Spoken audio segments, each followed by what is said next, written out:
Hey everybody, what's up? Welcome to our Thursday night pregame show for week 4 of the NFL season. I'm Tera Roberts and I'm here with Adam Ronis. We are previewing tonight's game between the Jacksonville Jaguars and the Cincinnati Bengals. And typically I try to stay very neutral, but I have to just because it is Trevor Lawrence versus Joe Burrow. And as a Clemson fan, that is extremely important for me to represent for Trevor Lawrence. So I'm here representing Clemson tonight, cheering Lawrence on, and I will try not to be biased with my answers. So, but we're running through hot topics of the league today. We'll be doing players of the week. We'll be looking at injuries. We'll be taking questions. That is the main thing we'll be doing tonight, taking questions, start-sit questions, even trade questions in the Fantasy Alarm and DFS Alarm Discord. So if you guys would log into that and pull that up, submit your questions there, and we will be answering them live. Adam, how's your week treating you? So far, so good. You know, usually Jacksonville, Cincinnati, you don't think of as an exciting matchup, but actually I'm looking forward to this game. I mean, more from a fantasy perspective. And also the Bengals are off to a good start, sitting at 2-1. You know, they could go to 3-1 tonight. They're heavy favorites on the money line. I know I wrote them up as a potential survival pool pick, which seems hard to believe that we're going to take the Bengals in a primetime game, but it's just an indictment on how bad Jacksonville has been. Just not a good team at all. You know, they opened the season getting smoked by the Texans. They did have the lead last week against the Cardinals at halftime, but that was because of a missed field goal of, what was it, 68 yards by Matt Prater, and they returned it. So, you know, Jacksonville just looked bad. Urban Meyer just doesn't look like he knows what he's doing. I'm sorry to say, but your boy Trevor Lawrence has multiple interceptions in every game. Yeah. And the Bengals do have a couple of injuries on the defensive side, though, too. But they've been really good this year. I mean, the numbers are skewed a little bit. They did play a Steelers offense that was really struggling, but I actually am interested to watch this game. You know, the two former number 1 picks going at it, as you alluded to, Joe Burrow, Trevor Lawrence. Burrow has yet to really put up huge numbers this year. They haven't needed him to pass, if you look at his pass attempts. But I do think with the lack of a pass rush and the issues in the secondary for Jacksonville, they just traded C.J. Henderson. I think you're going to see the Bengals maybe pass a little bit more than people think tonight. So I'm actually looking forward to this game. Yeah, me too. In full disclosure, I agree with you 100%. Trevor has looked horrendous, but I blame Urban Meyer. I blame him for everything that's gone wrong with Jacksonville. Hopefully they can turn it around, but I don't feel very positively about that unless he exits the team this season. But before we dive into everything, just want to go over a few things. Fantasy Alarm has teamed up with Yahoo Daily Fantasy this season to offer a whole new DFS experience. For limited time, get a free $25 contest entry credit after your first deposit with the promo code ALARM. And if that's not enough, how about we throw in our free NFL DFS playbook? That's right, you get our award-winning NFL Playbook Pro Package free when you sign up and deposit at Yahoo Daily Fantasy. So just go to fantasyalarm.com/Yahoo, use the promo code ALARM when you sign up and make a deposit, and then go to dfsalarm.com and wait for the pop-up to come up. And then the NFL DFS Playbook Pro is all yours.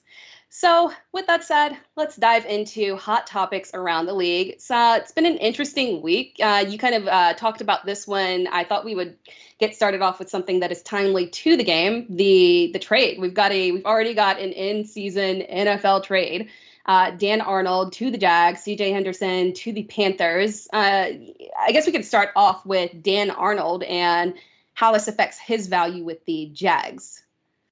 Yeah, I mean, he could have some value there. They have been throwing it at tight end a little bit, but they also have, you know, 3 receivers that they use and Robinson in the backfield. So I don't think you're using them this week. You're kind of monitoring it. Look, the tight end position is so bad. Every week, what happens is, who scored a touchdown last week? Oh, they're on waivers. Let's pick them up. That's all it is. I mean, if you don't have the elite guys, it's who scored a touchdown, and it's tough to rely on that. So, you know, Arnold's not a bad player, but I don't know if there's going to be a lot of relevance here. Also, just keep in mind tonight that Carlos Hyde is inactive. So it looks like healthy inactive. I don't remember seeing him on the injury report. I mean, we saw week 1, he was getting more touches than James Robinson. That flipped the last 2 weeks. So definitely good news for those that have James Robinson. should get the big workload tonight. Yeah, for sure. I remember in week 1, James O'Shaughnessy, that tight end, got 6 receptions, 8 targets, and about 48 yards, which I thought was pretty impressive considering all things. And I jumped on him in a 2 tight end league to my detriment. But it'll be interesting to see how that plays out. I did the same with Scott Fishbowl. I picked him up, and then he got hurt. I'm like, all right, time to cut him. Yeah. I thought I found something very special there. But then maybe heading over to, on the reverse with tight ends, now the tight end in Carolina is Tommy Tremble. I don't know, does he become a factor? I know he wasn't really a receiving tight end coming into it, but he has shown a little tiny bit, but more so they've been using him in kind of gadgety ways. Yeah, I think that's the issue too. And, I also think they have to get Robbie Anderson more involved. I mean, he's obviously been one of the biggest disappointments of the season so far. It's shocking. It's like Sam Darnold still sees him in a Jets jersey, I guess, and doesn't throw to him. But I think he'll get better. Obviously, DJ Moore's been the go-to guy. They still have Terrace Marshall there. When McCaffrey comes back, he commands a lot of targets. So that's the issue. It's just I don't know if there's enough in this offense for everyone to have a fantasy relevance, because we've already seen it hasn't been enough for Robbie Anderson the first 3 weeks. For sure. And then moving on to another hot topic, Richard Sherman signing with Tampa Bay. That was very interesting because it kind of acknowledges, I guess, Tampa is well aware of where their defensive struggles are, and they're looking to bolster that up. How do you, I'm not sure if he's actually going to be playing in week 1. I would assume not, but I personally haven't heard any news on that. But how do you see that affecting their defense moving forward? Yeah, I mean, if he could still play, it could only help. I don't think he plays this week, but yeah, that's been their biggest weakness. And, Dallas showed it week 1. They just said, we're not going to run the football. We're just going to pass on them all day. And it worked. And we saw last week the Rams carved them up.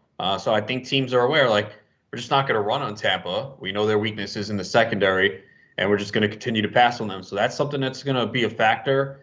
I don't know if it will be this week. Very interesting. Obviously, Sunday night, Tom Brady going back to New England. The line is 7, and man, I've seen like 95 to 98% of the money, depending on the sportsbook, coming in on Tampa Bay, and that scares the hell out of me. Yeah, it does for me too. And then moving on to the next topic, and I feel like maybe I should have started off this because I feel like this is the big thing within the fantasy community, the obsession of the man, the myth, the legend, Josh Gordon to Kansas City. I don't know how much that actually affects us when we consider the last time he played was in 2019. And for 2 teams, New England and Seattle. And by looks of it, he had 11 games, 27 receptions, and 1 touchdown. It has been a while since he has been fantasy relevant, but it's kind of the running joke within the fantasy industry that we are rooting for Josh Gordon to somehow come back and be that Josh Gordon from half a decade ago. Look, I mean, I would like to see it, but realistically, I'm not investing in him. He's 30 years old, and he's really hasn't had a big season in a long time. So I was actually pleasantly surprised. I didn't see crazy bids on him. I did see a high-stakes player tweet out that he bid $1 and he lost because someone paid $1,000. Oh, no. So that's absurd. But again, you're always going to have those outliers in these leagues. So if there's any team that you would expect that maybe he could produce is the Chiefs, but with Mahomes, but he played with some good quarterbacks and couldn't get it done. So I didn't have any interest in adding him. And I play in some pretty deep leagues, 12 teams, 20 roster spots. I didn't even put in a bid for $1. Yeah. I saw out of a fab that was 100, I saw 27 was the highest I saw. I thought that was a little crazy, but hey, if it's a deep roster, maybe you're feeling like you need a little something and want to take a chance. But I did not bid for him either. So we are on the same page with that one. And then just a little short note here. I feel like I would be remiss to not mention LaShawn McCoy signing with the Eagles to retire as the Eagles. I thought that was a very heartwarming thing to see. I mean, because he's had a fantastic career. Yeah, he has. I mean, I don't say it's heartwarming because I'm a Cowboys fan. So it's the Eagles. But no, McCoy was a really good player. I enjoyed watching him. He was a good fantasy player. So, and the Cowboys beat the Eagles last week. So it's a little extra special this week. Yes.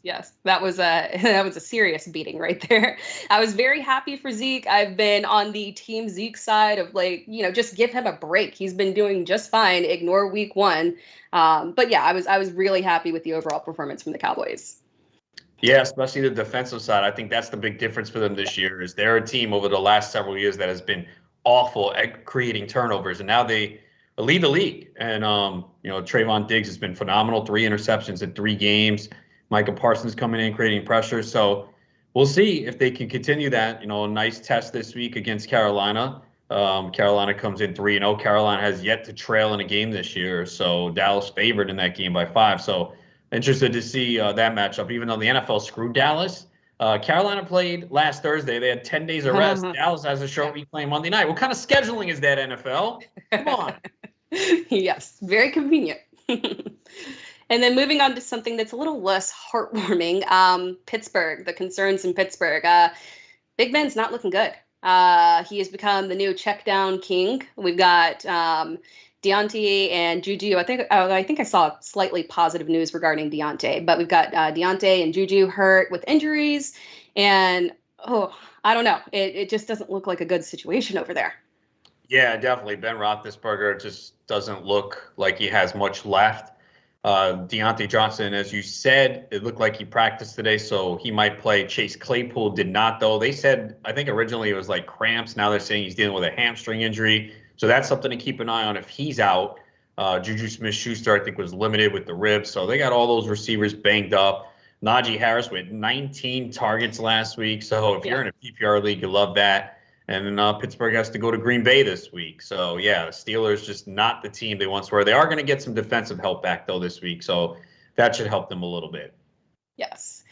And then moving on, wanted to go over the injuries real quick. I think, we've got a few big ones. We've got, I'll start off with the one that is out for the season, unfortunately, James White, which you wouldn't think would be a huge impact. But, I mean, he has been someone who I was very excited to go out and grab off of waivers because it looked like he, very unfortunate. He looked like he was getting back to that 2019 James White after having such a rough year on a personal level last year. So I hate to see that. And then, in terms of the game script that we saw once he exited the game, oddly enough, we saw Brandon Bolden step in, and he really didn't get a ton of production from that standpoint. In my opinion, it seemed like the target increase went towards the receivers a bit more. So, good situation for Jacoby Myers. And we saw some increased targets for both Nelson Aguilar and Kendrick Bourne. How do you see all of this shaking out? Is there another running back that is going to step in and be the James White where we were talking about someone who we feel very comfortable putting into our lineup? Or is this going to pivot out towards the receivers? Yeah, I do think White is a big loss, and it is a big loss from a fantasy perspective. I had him in several leagues, and, I usually went with one strong RB early and went heavy on receivers, maybe a tight end. And I often got James White, in double-digit rounds, and I was using him as my RB2 in a PPR. So it really hurts me in a few leagues where it just makes the running back depth even thinner. But, yeah, I did pick up J.J. Taylor in a couple of leagues with 20 roster spots. Didn't spend much just to see if they would use him. I know they're pretty high on him. I know he's a smaller back. Bolden, my guess is they just went with him being the veteran, and it was the middle of the game where the injury occurred. We probably will see Ramondre Stevenson active now. He was active week 1, fumbled, and inactive the last couple weeks. But it's always tough to tell with that backfield, and especially this week, they should be playing from behind. They're probably not going to be able to run on Tampa, so shouldn't be a big Damian Harris week. But yeah, I mean, it could trickle to the receivers more. I think that's something to watch this week to see how they utilize that backfield. For sure. And then moving on to injuries, thought I'd separate it out with the running backs because we've got a ton of stuff just to kind of go over. We've got Christian McCaffrey. We still have Elijah Mitchell, who we don't entirely know how that situation is shaking out over there. We've got Dalvin Cook. We've got Josh Jacobs, which is a crazy odd one for people since it's a Monday night game. And then we've got Daryl Henderson as well. Same situation where we're not entirely sure if he's actually going to be able to go or not. So obviously the big one is McCaffrey. I don't know about you, but I was not able to. He was actually Chuba Hubbard was not actually available in a single league that I play in, unfortunately. So he was not a waiver wire grab for me. How about you? He was only available in one league I was in, and I did get him for $28 out of 100. Nice. I happen to be playing the team who has McCaffrey this week, but I think he spent a lot of money on Elijah Mitchell. So I knew that he wouldn't go crazy because I don't think he would want to spend his entire fab in week 1. So I am planning to play him because that league I'm a little banged up. T. Higgins is out. I have Gallup on IR. I do get Antonio Brown back, though, in that one. But Yeah, I mean, Hubbard looks like he should get most of the touches. I know Royce Freeman is there too, but I would think Hubbard gets most of them. And again, McCaffrey wasn't placed on the injury reserve. That's the other thing I think why you had to be careful with your bids, because McCaffrey might only miss 2 games. Then again, they could decide, all right, let's be cautious and put him on IR. But I think that was the key with those bids, is that you were potentially only getting someone for 1 or 2 weeks. Whereas the Elijah Mitchell bids, where they were so high, you were potentially looking at someone that can be a starter for you the entire season if it worked out. Yeah, for sure. And then Elijah Mitchell, we mentioned that situation over there. We've got Elijah Mitchell possibly coming back and playing, Trey Sherman, oddly enough, Kyle Juszczyk as well, contributing pretty well over there. So again, just a very muddled backfield situation. Yeah, I would expect Mitchell to be the lead back if he is good to go. I mean, we saw it in week 2. He wasn't active in week 3, and they were kind of hesitant to go to Sherman for a little bit. So I think, to me, that bodes well for Mitchell if he's good to go. And they're in a game against the Seahawks defense that's not even close to what they were. So it is a good spot. We should see points in that game. So, Mitchell won't be a bad play if he is active this week. Yeah. And then we've got Dalvin Cook. I don't know. I don't think I saw maybe like a little bit of an upgrade on that. But again, we've got Alexander Mattison is the person who we're plugging in there. So I guess that's just more of a monitor situation. Yeah, I mean, I think I saw he was kind of limited in practice, but he didn't do much. So, yeah, you're going to just wait this out. Obviously, if you have Alexander Mattison, you used him last week, you were feeling really good about that. He came through. I thought he looked phenomenal. So, yeah, this is one that you're just going to wait it out. Hopefully we'll know maybe Friday, if not, sometime early Sunday. For sure. And then Josh Jacobs, which is one that I'm not super keen on because unfortunately it's hard to get a read on the things that Gruden's saying. And then, it's a Monday night game, so you don't really have a lot of options that you're going with unless you're going to specifically roster Peyton Barber for this situation, which might not be the worst thing in the world because the usage there, he did look fantastic. And they are very clear about the way that they're using him or Jacobs versus Kenyon Drake. Yeah, it's crazy because I actually did pick up Barber, I think in 1 league, maybe 2, and I was like, I can't believe I'm doing this. But you know what? Like you said, he's getting the volume. And Gruden told us this a couple weeks ago, and I think we didn't believe him because we felt like, oh, they paid Drake a lot of money to be the backup running back, but they went with Barber a lot. And I think he didn't look great early in the game. A lot of his yards came in the fourth quarter and in overtime when I felt like the defense was worn down. But if you're getting a running back that's getting 15 touches in this Raiders offense, you're going to play him. And the Chargers have not been great against the run. So the key is, are we going to know enough by Sunday because this game is Monday night? But I do think Barber is someone that you might be able to play if we know Jacobs is out. Yeah, for sure. And then I think the last running back that we have is Daryl Henderson, which I see he returned to practice, but we're not really getting any signs either way. Yeah, this is going to be tough, too, because, we know they like Henderson and they gave him the big workload early in the season. But at the same time, they have always expressed their concern with his durability. And you wonder now, okay, well, we have Sony Michel, and Sony Michel didn't put up big numbers last week, but we knew that. It was Tampa Bay. You knew he wasn't going to, chew up and pile up the yards. But they gave him opportunity. He was on the field. So maybe this becomes a split now, which would suck if you have both guys, because Henderson, was looking good early on. But this could be a case where maybe you see them split. So I would lean towards Henderson if he is active, but just keep that in mind that you want to see the two active to see how they do divide it up. But they might go with a split here to keep Henderson on the field. Yes, for sure. And then moving on to wide receivers, we took some major hits at wide receiver. You already mentioned T. Higgins' situation, and then heading over to Pittsburgh, we talked about Pittsburgh, we talked about T. Higgins, and then we've got Tennessee, A.J. Brown, and Julio, which is looking bleak over there. So again, that's adding some interesting waiver wire ads. But the situation there, obviously they're going to rely heavily on Derrick Henry. Yeah, they're going up against the Jets this week on the road. They're favored by 7.5. So we know Henry's going to get a big workload. And A.J. Brown, I would expect not to play. I mean, they said he's week to week with a hamstring injury. So it's just been a brutal start to the season for him. And Julio Jones didn't play a lot in the fourth quarter last week. So you wonder about him. Obviously, you would feel good if Brown is out. He should command a big target share. But you have to wonder about his health. And then if those two guys are out, I mean, it really kind of hurts Ryan Tannehill. So, you know, even in a great matchup against the Jets, you know, if he has his two big targets out, it's definitely going to hurt Tannehill. And then I think the next pairing, we've got all these pairs of receivers that are out. We've got Sterling Shepard and Darius Slayton, which might not seem like a huge impact, but I mean, Sterling Shepard was commanding the targets over there. And then Darius Slayton, you know, he's not a target commander, but he is the big play guy as well. Was getting, I think he had a decent week the week before. So that's a very interesting situation where I don't know how confident we're. Anyway, I'm rolling out Kenny Golladay because I kind of have to, but it's very interesting regarding Saquon as well, because he did see some good action in the pass game, which is what we need from him. So I think, you know, it'll be a positive situation for him.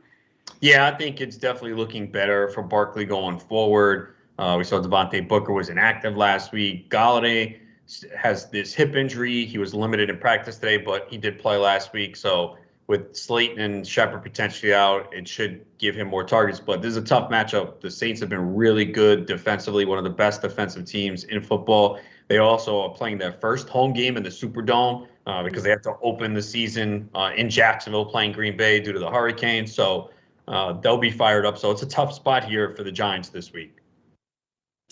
And then I think the other slightly maybe, so it's not super significant because Elijah Moore has not contributed a lot, but he is in concussion protocol and we don't know how that's going to go. But I think it does affect Corey Davis, who a lot of us were hoping, when I say us, I do mean us, we're hoping that there would be a nice bounce back week for him with the Jets playing.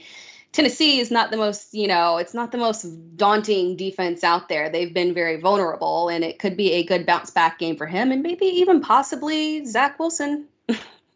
Yeah, I mean, look, I wouldn't play Zach Wilson in fantasy, but he could produce. I mean, you look at who the Jets have faced the first 3 weeks, and they had to play Denver, they had to play New England and Belichick against a rookie quarterback. So they've had a tough stretch here to begin the season, and Carolina, who's been a good defense. So this is by far the weakest defense they have faced, and they are at home. Corey Davis has his revenge game going against his former team. We might see Jamison Crowder out there. So I'd expect better things from the Jets offense. But then again, can it get any worse than we've seen this year? Yeah, it has been rough. But I think that's going to wrap it up for injuries, and we can move on to the game preview. Do that real quickly. We talked about the game a little bit, but we can dive into players a little bit and then jump into Discord and answer you guys' questions. So before we do the game preview, just a reminder to anyone that's out there and wanting to ask us any questions, any start-sit questions, make sure that you are going into the Fantasy Alarm or DFS Alarm. We're taking DFS questions too. So go into either the Fantasy Alarm or DFS Alarm Discord, put your questions in there, and we will get to them really quickly here. But to start off the game preview, again, we mentioned this, you know, it's a very interesting matchup in terms of this is probably something that both the quarterbacks were really looking forward to. Looking back to that championship game, which was a little painful for me, that was Joe Burrow's, I mean, he had been fantastic the entire season, but that was really like his massive coming out party where he was just, it vaulted him into just that consensus that everyone was like, this is the guy right here, the man that made him legendary, that performance. And Trevor was pretty good. He just kind of paled in comparison to Joe Burrow, but I know that they're looking forward to that. And we talked a little bit about Cincinnati's defense being a little bit better than we had expected. Their last week against Pittsburgh, you know, and Pittsburgh has their struggles, but it was allowing 10 points. They had 4 sacks, a forced fumble, 2 interceptions, and unfortunately, Trevor has thrown 7 interceptions, so he could be very vulnerable right there. You know, how do you see this game playing out? Yeah, I expect the Bengals to win tonight. Again, it's hard to back Jacksonville right now. It's a short week. Usually the home team tends to play better. We just haven't really seen any encouraging signs from Jacksonville now. Cincinnati does have a couple issues on the defensive side. Safety Jesse Bates is out. Awuzie, the cornerback, is out. But I still think they have enough to get it done. They're 4th in defensive DVOA. Again, Jacksonville, there's nothing here to be inspired about. They're 0-3 against the spread this year, 29th in offensive DVOA, 27th in defensive DVOA. They're averaging 17.7 points per game. They've had 2 defensive returns for a touchdown in special teams. The play calling has been terrible. Offensive line struggled. They've had injuries on the line. So I just don't see how Jacksonville wins this game. Then again, it's always tough. Do we really trust Cincinnati yet? Yeah, they're 2-1, but I think they are improved. And I think, having Joe Burrow quarterback really helps. He's gotten off to a good start, even though he's had not had put the ball in the air a lot. But he has 640 passing yards, 7 touchdowns, 70.7% completion rate. Shown the good rapport with Jamar Chase, who has 4 touchdowns.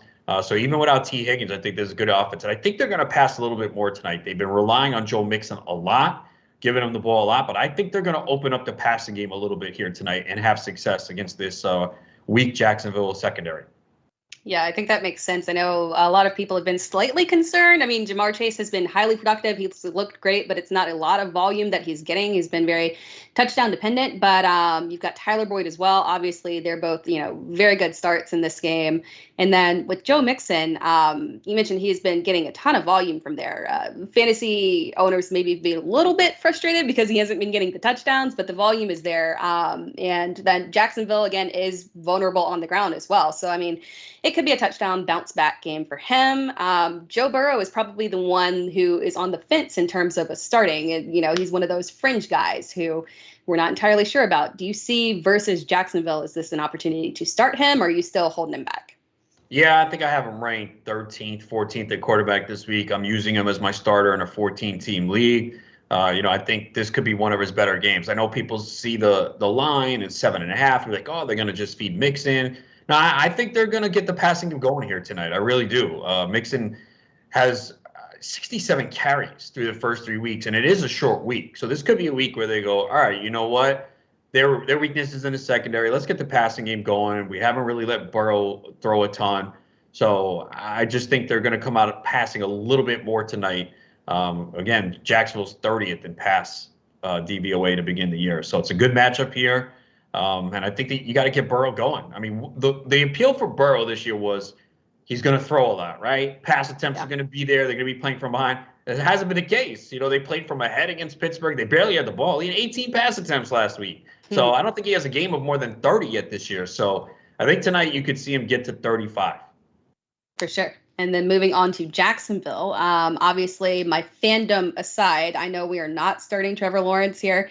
And I mean, unless I guess you're in a 2 QB league and he's someone that you drafted to be that guy, you're probably having to roll with him. But in terms of the I guess we start off with James Robinson, because we had the news about Carlos Hyde, makes it a little bit easier to make that decision right there. You're comfortable rolling with James Robinson? Yeah, I have him in one league. He's in my lineup. Rank him around 17, 18, depending on half point, PPR or non-PPR.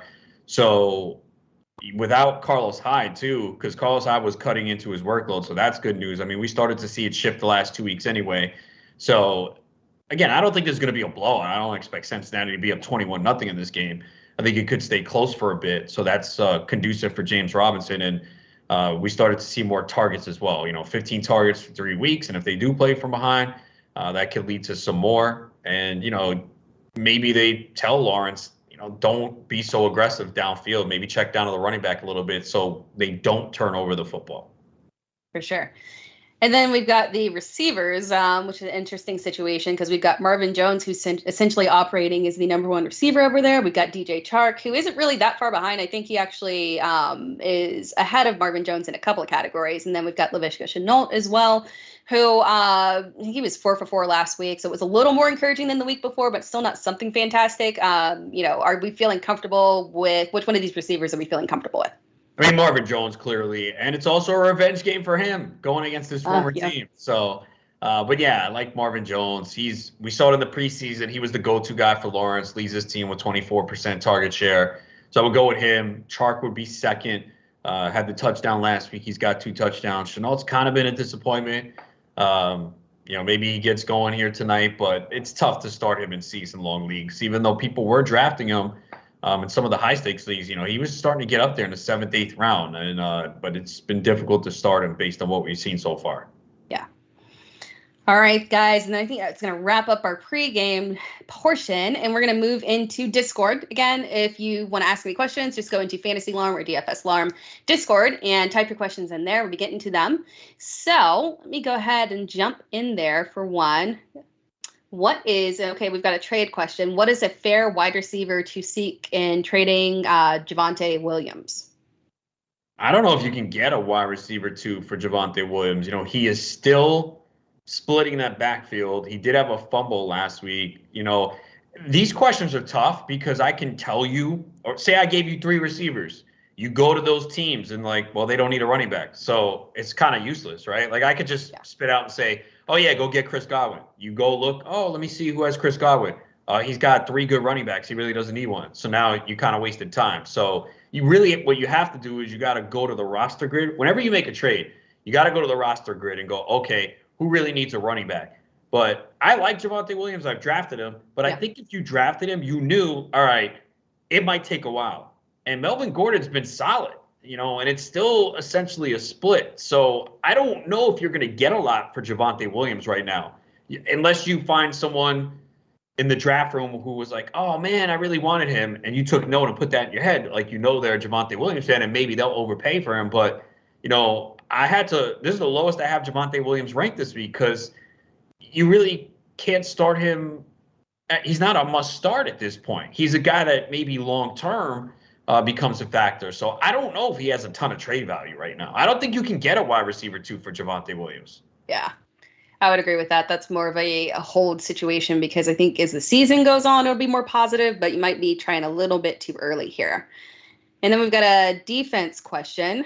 Should I be grabbing the Packers in a league or just keep the Browns? I think we talked about, so the Packers are playing Pittsburgh this week. We talked about that situation earlier. We, talked over the stats that Cincinnati had versus Pittsburgh last week. So where would you be going in this situation? For this week, I like the Packers a little bit better. I mean, Browns are playing Minnesota. Minnesota's been putting up points. I know the Browns had a very impressive defensive effort last week, but that was more the ineptitude of the Chicago Bears, their game plan, and just not moving fields out the pocket. So for this week, I would go with Green Bay with their home, the struggles that Pittsburgh has had. So for this week, and that's the thing. I tried to look at defenses, and I'll pick someone up, and I go, okay, who do they have next week? And I hate it. I've noticed that a few teams, they have a good matchup, then a bad one, then a good one, and a bad one. So I kind of just play it week to week. I did actually pick up Tennessee this week, picking on the Jets. It could backfire because they're not a good defense. But Tennessee also has Jacksonville next week. So I'll just probably roll the dice these next 2 weeks with Tennessee, and hopefully they can get a defensive touchdown or create some turnovers. For sure. And then we've got another trade question for someone who is thin at running back. They were offered Gibson and Goddard, and they would give up Hawkinson and McLaurin.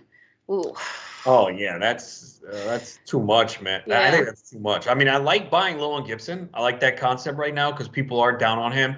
And last week was a case of them just getting blown out by Buffalo, and he was kind of taking out the game, and he salvaged it with the 73-yard receiving touchdown. But Hawkinson is, every week top 5 tight end. Yes, he only had 2 for 10 last week. I think Baltimore took him out.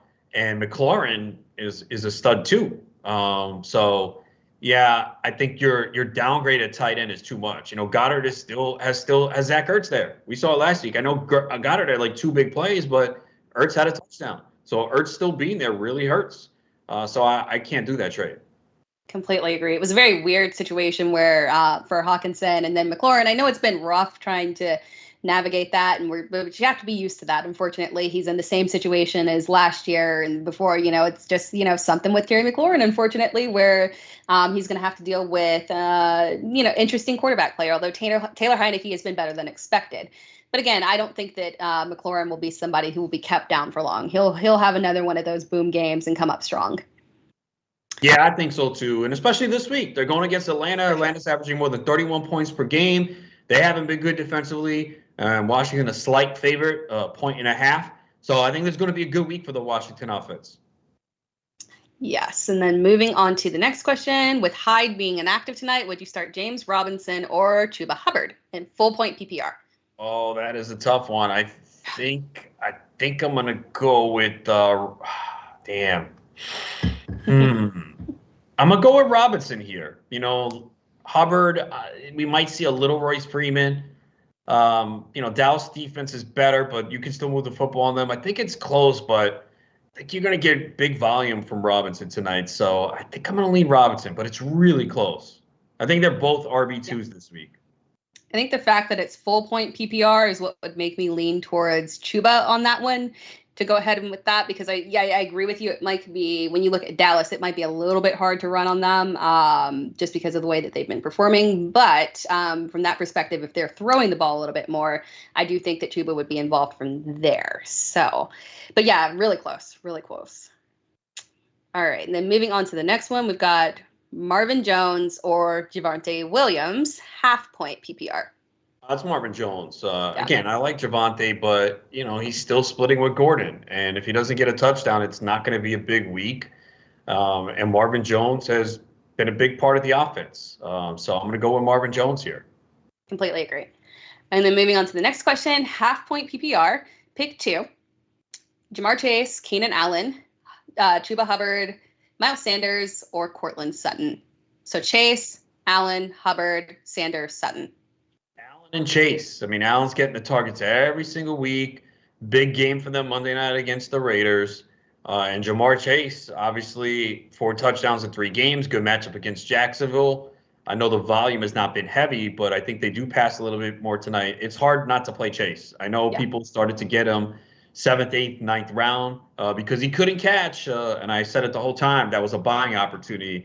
And I was able to get him in a couple leagues. And I didn't start him week 1. Because, he was like my 5th wide receiver, but no doubt he's in my lineup this week. So, yeah, I'm playing Chase. For sure. And then one of battle of the wide receivers with talent, but bad quarterbacking and team situations. We've got we've got Chark versus Allen Robinson. Look, I'm going to stick with Allen Robinson. I know it's been really bad, but they got Detroit this week. So if there's any week that he can get going, it should be this week. And let's not forget, 2 weeks ago, Fields threw a nice ball to him downfield for a touchdown and Robinson dropped it. So forget about last week. It's over. It was a disaster. One of the worst offensive performances you'll see. But they go up against Detroit this week. So I'm going to bounce back with Allen Robinson. For sure. I agree on that, particularly with who they're facing. I think this one will tell us a lot, regardless of who's playing at quarterback. This is a situation where they should really be able to exploit them. If they don't, Detroit, they're in deep trouble. Yeah, exactly. Because Detroit should have been lit up last week and got lucky that someone had a little bit of issues with drops, but we won't talk about that because that affected me. Yeah, me too. Yeah. But moving on to actually regarding that question, I have a quick question. Since we don't really, is Matt Nagy pulling our leg here with this Andy Dalton thing? Are we getting Justin Fields this week, or is this a weird situation where Andy Dalton is suddenly healed? And I mean, it was a 1 to 3 week timetable, so we don't really know. What do you see that quarterback situation as?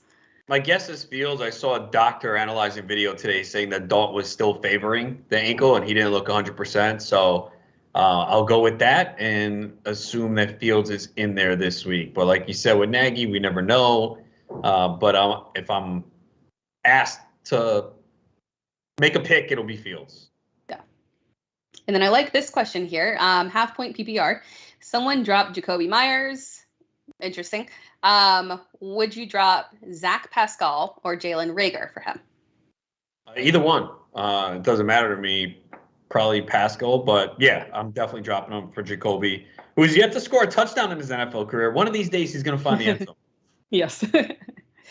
And then we've got one. This is an interesting question. We've got Jamar Chase or Adam Thielen, full point PPR. Jamar Chase for me. I mean, I know Thielen's been good. He finds the end zone, but Jamar Chase has been phenomenal, and it's a great matchup against Jacksonville. 4 touchdowns in 3 games. Yeah, I'm playing Chase. I mean, Chase is a solid wide receiver, too. I have him ranked, I don't know, right around 15 at wide receiver, pretty much. If you got him, you're playing him. I don't see how you sit him at this point. Yes. And then moving on, we've got Chuba Hubbard, we got that already. Chuba Hubbard or James Robinson. I think we disagreed there. You said James Robinson, and I leaned towards Chuba. Yeah, it's very close. I'm not going to argue with it's not worth arguing for because it's razor thin. Yes.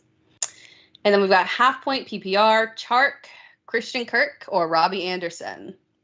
Oh boy. Mm. I kind of want to say Robbie Anderson, but I cannot say it with confidence.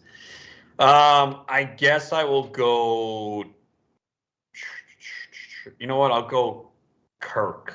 I know it's a tough matchup here against the Rams, but they're gonna have to put up points. So I'm gonna go with the better offense. I do see potentially Anderson having a bounce back game against Dallas, especially if they put Diggs on DJ Moore. I don't know if they will. You would think so. It makes sense with the way DJ Moore is balling out right now.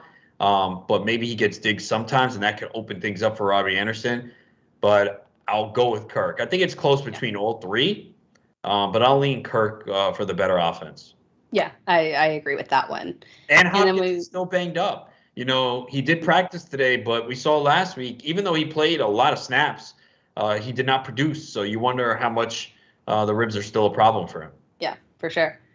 And then PPR 10 team, we have need 3. Okay, wide receiver, tight end, we need 3.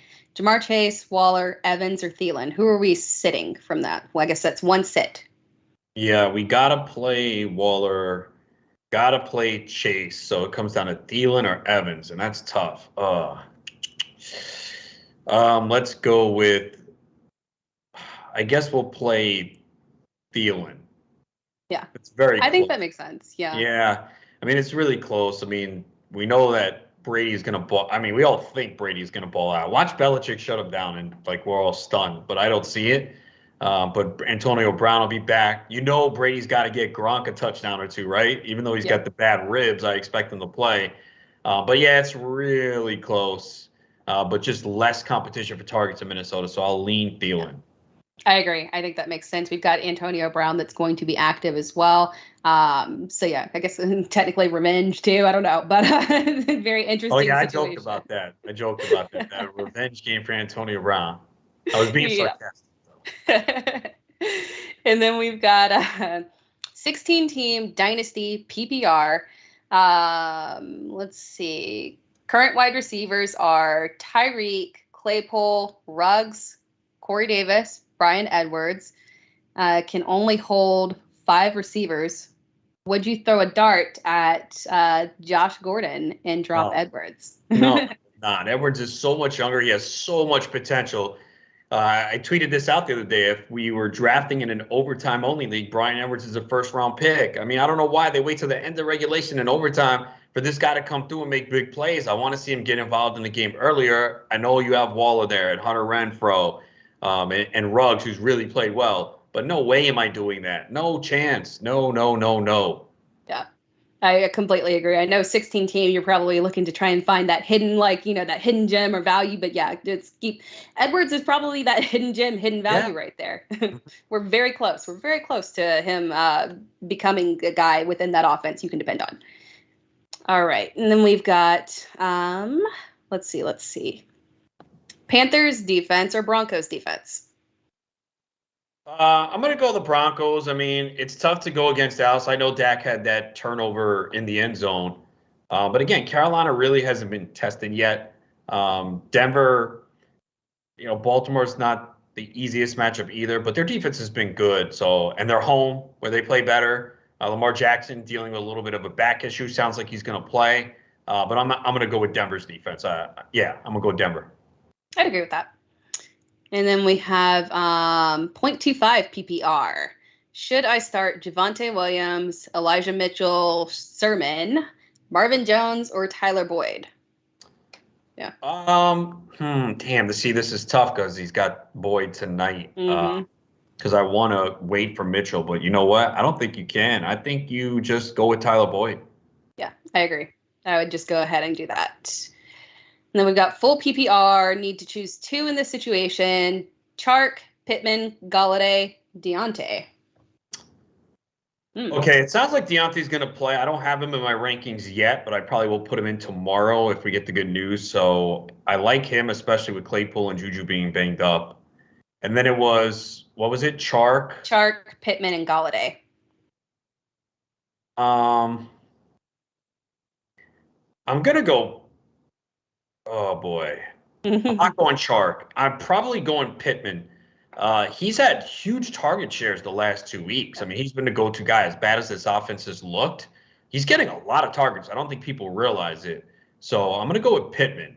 And, if things don't look good, I know they have Quentin Nelson's going to be out, so that offense looks shaky and you're worried about Wentz, but he did get through the game and still got the ball to Pittman. I mean, you could always pivot to Galladay, but I don't think you need to play Chark tonight. Yeah, I agree. I was hoping you would say Pittman. I would go with Pittman, hope for Deontay, and if not, you can pivot to Galladay. I don't think that's a bad option if you have to pivot. So it's a good situation for you guys. All right, and then we've got I like this question. Okay, I'm going to read it word for word. Pulling the ripcord on Robert Woods yet, and how are we favoring Cooks at Buffalo?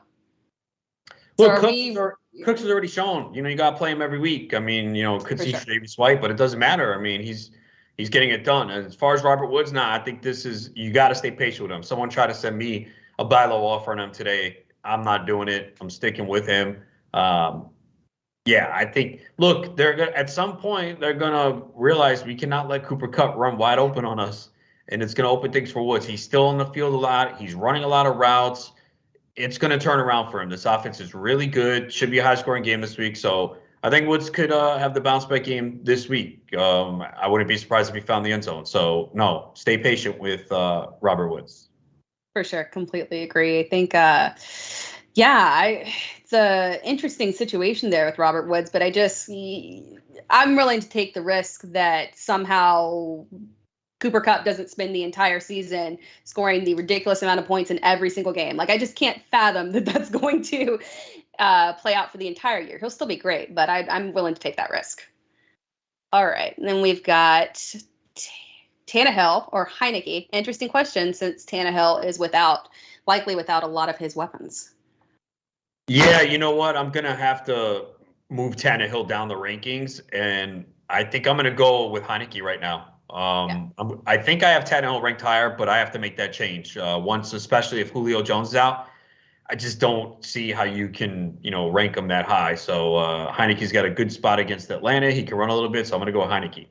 Yeah, and he's been surprisingly, effective from a fantasy perspective. It's not like, even if the game hasn't been awesome for him, he's been productive because of his capabilities. So I agree with you 100% on that one.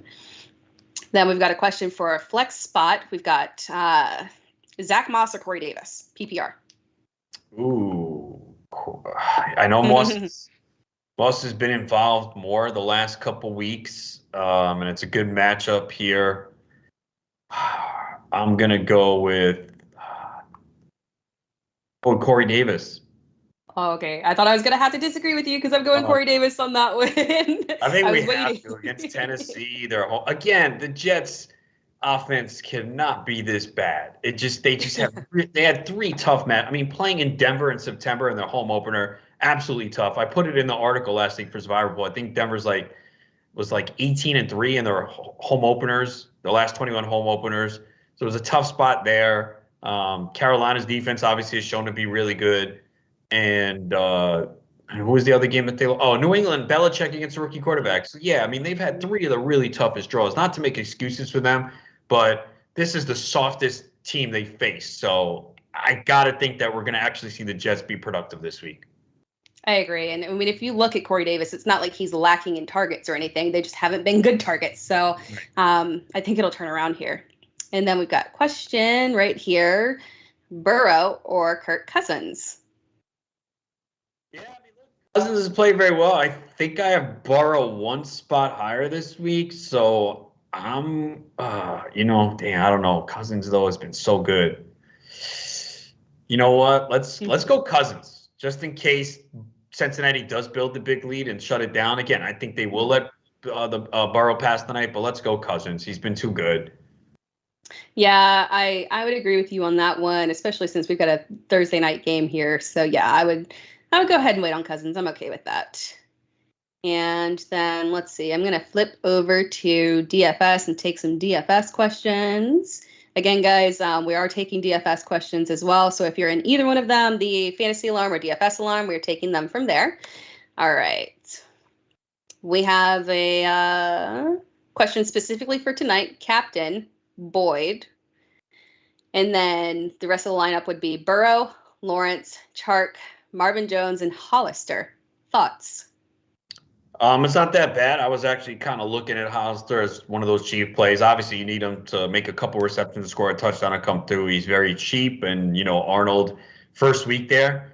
Hollister had 6 targets last week, only 2 for 15. But you're looking at targets. He's really cheap. So yeah, I think that's not a bad play. You might look back at the end of the night and go, it was terrible, or you're going to sit there and go, yes, he came through. So, but that's why his salary is that low. So yeah, I'm fine with that. For sure. All right, and then back to Fantasy Alarm. We've got a need 2 out of these wide receivers for PPR: DJ Chark, Jamar Chase, Cortland Sutton, Zach Pascal, or Sammy Watkins. 2 of them, right? Yes. Chase and Sutton. I think it's pretty clear cut.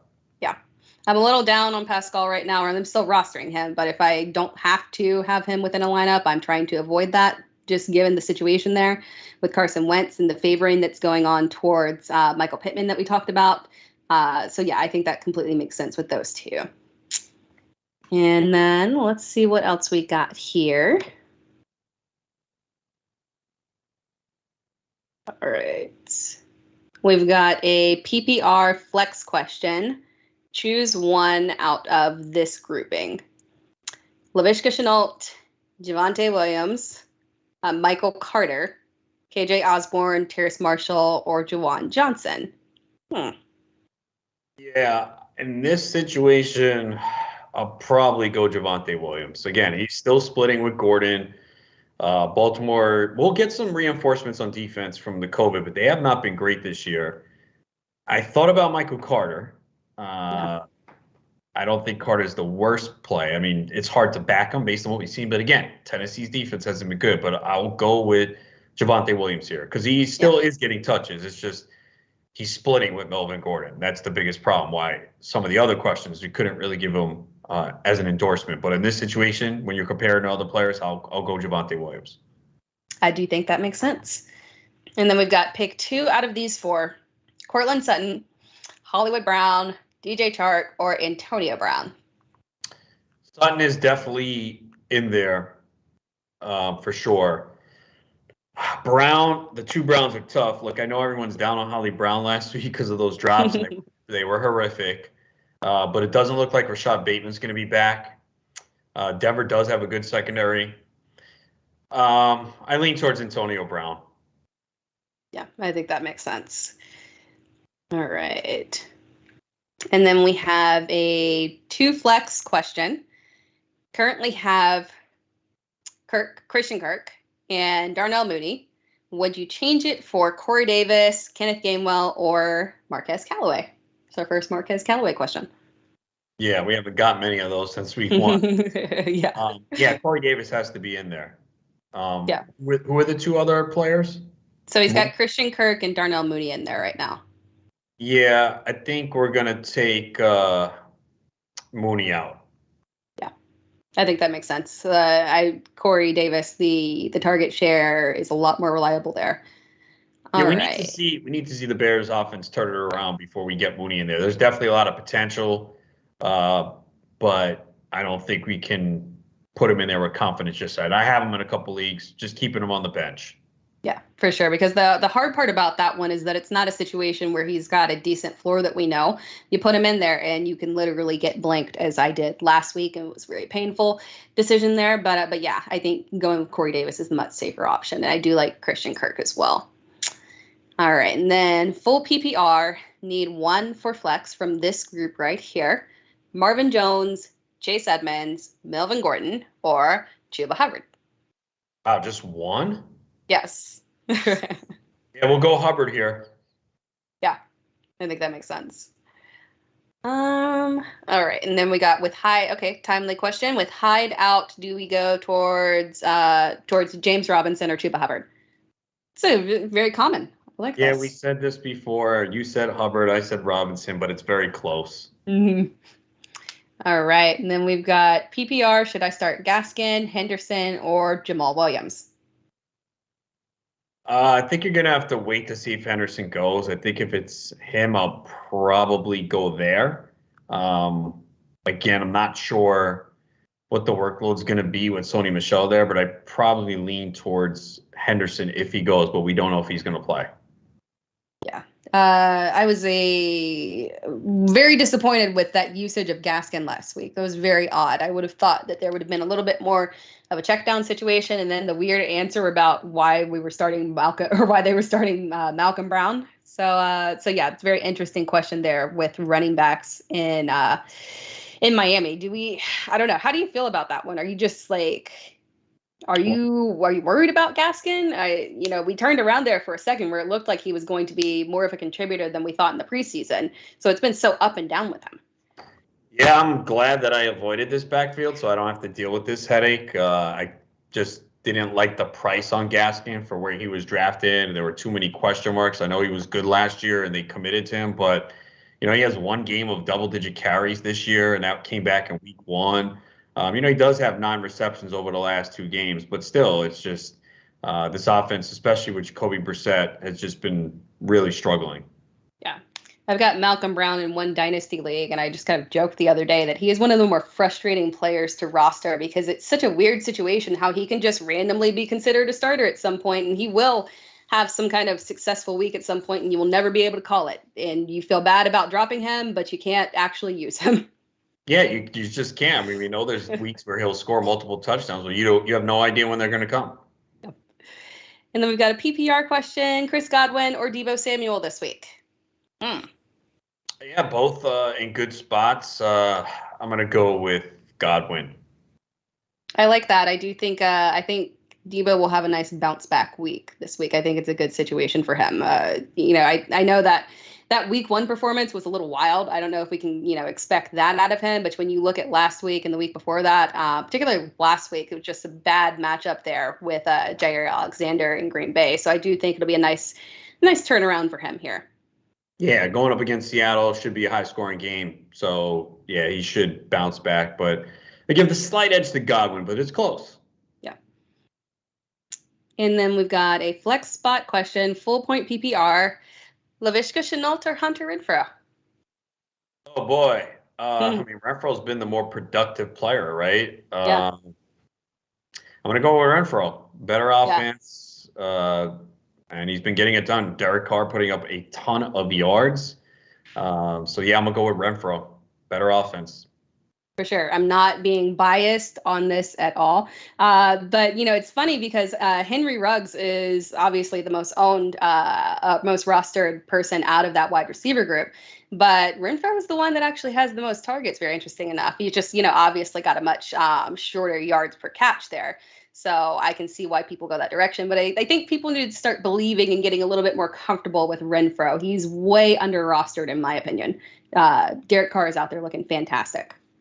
Yeah, I mean, this offense has looked good, and Renfro's been getting targets. Obviously, after Darren Waller's 19 targets in week 1, they've kind of spread it around more. I mean, he's got 9 targets week 1, 7 in week 2, 6 last week, at least 5 receptions in each game.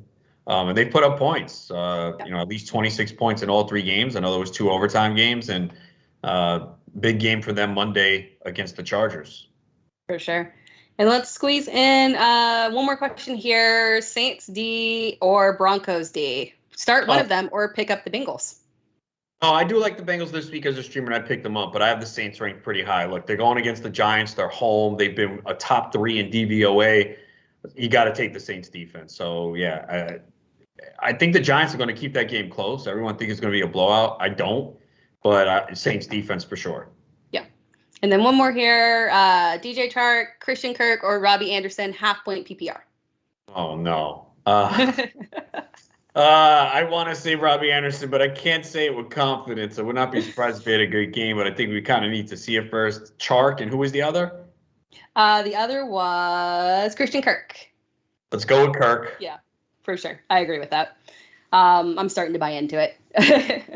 But thank you guys. We're going to go ahead and wrap this up. We are getting very close to game time. We want you guys to go off and enjoy this fantastic game. And thank you, everyone, for tuning in this week to our Thursday night pregame show. Tune in next week again, where we will be previewing the game for next Thursday night. And we are very excited to be there with you. We thank you for joining in. I hope you have a good night. Enjoy the game. I'm Tera Roberts, and I'm here with Adam Ronis. Thank you so much, everyone. Have a good night. Enjoy the